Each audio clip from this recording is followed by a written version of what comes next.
اسے کہتے ہیں خلیل۔ خلیل کسے کہتے ہیں؟ جو ملاقات بھی چاہتا ہو اور کچھ ہدیہ بھی چاہتا ہو۔ حبیب کسے کہتے ہیں؟ جو صرف دیدار چاہتا ہو اور کچھ نہ چاہتا ہو، بس دیکھنا چاہتا اور کچھ نہیں چاہیے۔ خلیل خلت سے ہے، حبیب حبہ سے ہے۔ حبہ کہتے ہیں دانے کو، اور دانے کی صفت کیا ہے؟ کاشت کرتے جاؤ بڑھتا جائے گا۔ کوئی حد ہے دانے کے بڑھنے کی؟ کوئی حد ہے؟ کاشت کرتے جاؤ قیامت تک وہ بڑھتا جائے گا، بڑھتا جائے گا، بڑھتا جائے گا۔ حبیب اس ہستی کو کہتے ہیں جس کی محبت کی کوئی حد نہ ہو، کوئی کنارہ نہ ہو۔ تو آپ نے کہا میں تمہارا نبی، میں اللہ کا حبیب ہوں۔ ولا فخر، فخر سے نہیں کہہ رہا، حقیقت بتا رہا ہوں۔ لواء الحمد بیدی یوم القیامہ، پھر قیامت کا دن دیکھنا اللہ کا جھنڈا میرے ہاتھ میں ہوگا۔ کل الناس تحت لوائی، دیکھو گے ساری مخلوق میرے جھنڈے کے نیچے ہوگی۔ ان آدم وجمیع ولد آدم وجمیع الانبیاء من ولد آدم تحت لوائی، اور تم صرف یہ نہیں دیکھو گے کہ لوگ میرے جھنڈے کے نیچے ہیں، آدم علیہ السلام سے لے کر عیسیٰ علیہ السلام تک سارے نبی بھی میرے ہی جھنڈے کے نیچے ہوں گے۔ انا قائدہم اذا وفدوا، سب سے آگے میں چلوں گا اور میرے پیچھے پیچھے کائنات چلے گی۔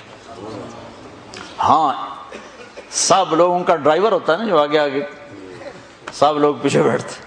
آپ نے کہا ہاں بلال سرخ اونٹنی پر میرے آگے آگے ہوگا، میرا مؤذن میرے آگے آگے ہوگا، اور میدان معاشر میں جب میں اتروں گا تو بلال اونٹنی پہ کھڑے ہو کے اذان دے گا، اور جب وہ کہے گا اشہد ان لا الہ الا اللہ تو سارا مجمع کہے گا سچ ہے سچ ہے۔ جب وہ کہے گا اشہد ان محمد رسول اللہ تو سارا مجمع کہے گا سچ ہے سچ ہے۔ کہ تم دیکھو گے کہ میرے لیے ممبر بچھایا جائے گا، کہ سب نبیوں کے لیے ممبر بچھائے جائیں گے، سارے نبی ممبروں پر بیٹھ جائیں گے، میں اپنے ممبر پہ نہیں بیٹھوں گا، میں اس کے ساتھ آ کے کھڑا ہو جاؤں گا، اس ڈر سے کہ کہیں ممبر مجھے لے کے جنت میں نہ اڑ جائے اور میری امت اکیلی رہ جائے میرے بغیر۔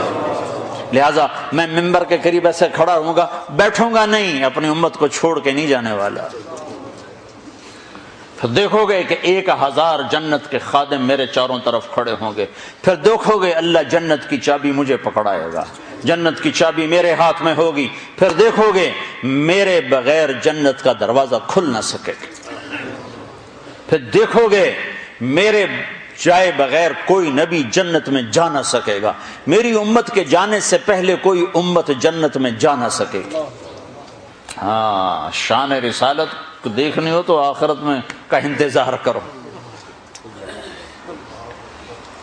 کیا اللہ کی، دیکھو نا ہر آدمی کی جو پسند ہوتی ہے تو اس کے لیول کی ہوتی ہے نا، ایک بچہ کسی چیز کو پسند کرتا ہے تو اس کا لیول ہوتا ہے، ایک بڑا پسند کرتا ہے تو اس کا لیول ہوتا ہے، ایک بہت پڑا ہوا آدمی دانشور آدمی جب کسی چیز کو پسند کرتا ہے تو وہ اس کا لیول ہوتا ہے۔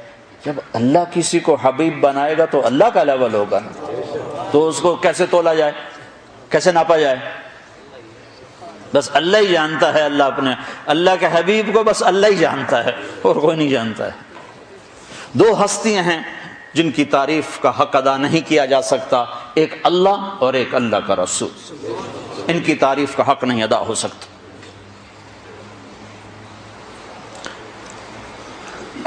وَأَحْسَنَ مِنْكَ لَمْ تَرَ قَطُّ عَيْنِي، تو حسان کے لیے ممبر بچھایا جاتا تھا اور آپ اللہ کے نبی کی تعریف فرمایا کرتے تھے۔ تیرے جیسا حسین میری آنکھ نے نہیں دیکھا۔ دو لفظ ہیں، ایک حسن ایک جمال، اردو میں دونوں کٹھے حسن و جمال، حسن و جمال، عربی میں دونوں کا مطلب جدا جدا ہے۔ حسن کا مطلب ہے شکل و شباہت کی خوبصورتی، اور جمال کا مطلب ہے خاندانی خوبصورتی، خاندان کا عالی ہونا۔ تو تم فرق دیکھنا حسان کیسے فرق کرتے ہیں، وہ کہتے ہیں وَأَحْسَنَ مِنْكَ لَمْ تَرَ قَطُّ عَيْنِي، تیرے جیسا حسین میری آنکھوں نے نہیں دیکھا، کہ حسن کا تعلق آنکھ سے ہے نا۔ وہ آگے کہہ رہے ہیں وَأَجْمَلَ مِنْكَ لَمْ تَلِدِ النِّسَاءُ، تیرے جیسے جمال والا کسی ماں نے نہیں جنا۔ تو خاندان آ گیا نا، ماں پیدا کرنے والی ہے، تو خاندان آیا، خاندانی شرافت اور خاندانی حسن آیا تو پیدائش کا لفظ لائے، ماں کا لفظ لائے، عورت کا لفظ لائے۔ جب حسن کا آیا منظر تو آنکھ کا لفظ لائے کہ میری آنکھ نے تیرے جیسے حسن والا دیکھا ہی نہیں۔ ایک بڑھیا ہے،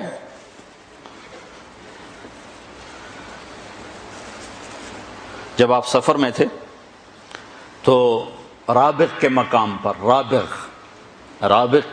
پر آپ نے تھوڑی دیر ایک خیمے میں قیام کیا، تو ایک اماں نے وہاں خیمہ لگایا ہوا تھا، بوڑھی عورت تھی، تو وہاں آپ نے اس سے پوچھا کوئی کھانے پینے کو ہے؟ کہا کچھ نہیں۔ کہا یہ جو بکری ہے اس میں کچھ ہے؟ کہا نہیں، یہ تو مریل ہے، بیمار ہے، بیاہی بھی نہیں گئی، بچہ دے تو پھر دودھ آتا ہے۔ تو وہ آپ نے فرمایا میں اس کو دیکھ لوں؟ تو حیران ہو کے دیکھنے لگے، بیٹا وہ کبھی ایسی بکری نے بھی دودھ دیا ہے؟ ان کا میں دیکھ لوں؟ کہ چلو تو دیکھ لے۔ تو حیران ہو کے آپ کو چونکہ ایک عجب بات ہے تو غور سے دیکھتی رہی، تو آپ نے تھنوں کو جو ہارڈ لگایا تو تھن بھر گیا دودھ کے ساتھ، اور ایک بکری جتنا ہی تھن بھرا ہوا ایک گلاس سے زیادہ دودھ نہیں نکلتا۔ آپ نے پورا اس کا وہ گڑوا بھر دیا، پورا مگ بھر دیا، اور ابو بکر کو پلایا، ساتھ جو تھے غلام عامر بن فہیرہ ان کو پلایا، ساتھ جو راہبر تھے عبداللہ بن اریقط ان کو پلایا، آخر میں خود پیا، پھر دوبارہ ہاتھ لگا، پھر بھر گیا، پھر نکال کے بھر کے اور اماں کو دیا اور آگے چل دیا۔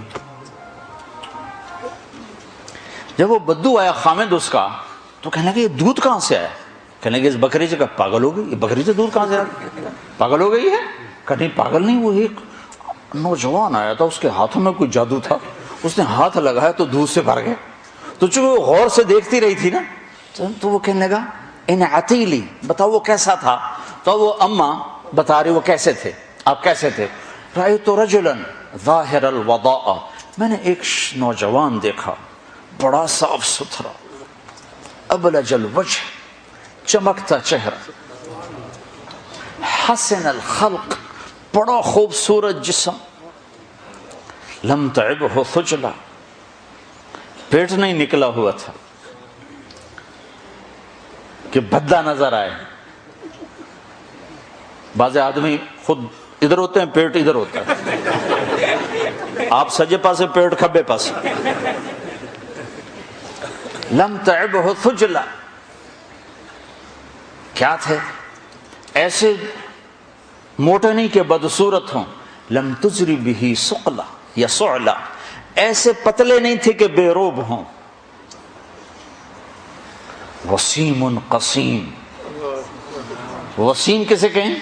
جس کو دیکھنے سے دل نہ بھرتا ہو، ایسا حسن تھا کہ دیکھنے سے جی ہی نہیں بھرتا تھا۔ قسیم کسے کہیں؟ جو ہر طرف سے خوبصورت ہو، آنکھیں، ناک، پلک، ہونٹ، داڑھی، تھوڑی، چہرہ، جسم کا سراپا، ہر شے الگ الگ خوبصورت ہو، اس کو کہتے ہیں قسیم۔ تو دنیا میں یہ صرف ایک ہستی آئی ہیں، وہ ہے محمد رسول اللہ۔ فی عینیہ دعج، آنکھوں میں عجب سحر تھا، آنکھوں میں عجب کشش تھی۔ فی لحیتہ کثافہ، داڑھی بڑی خوبصورت گھنی تھی۔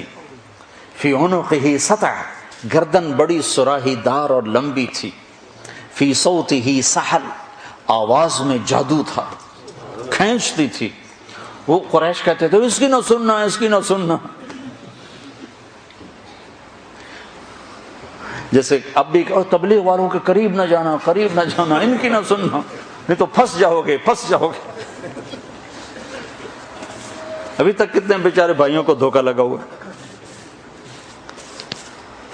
فی صوتہ سحل، آواز میں ایک جادو تھا، ایک کشش تھی، غروب تھا۔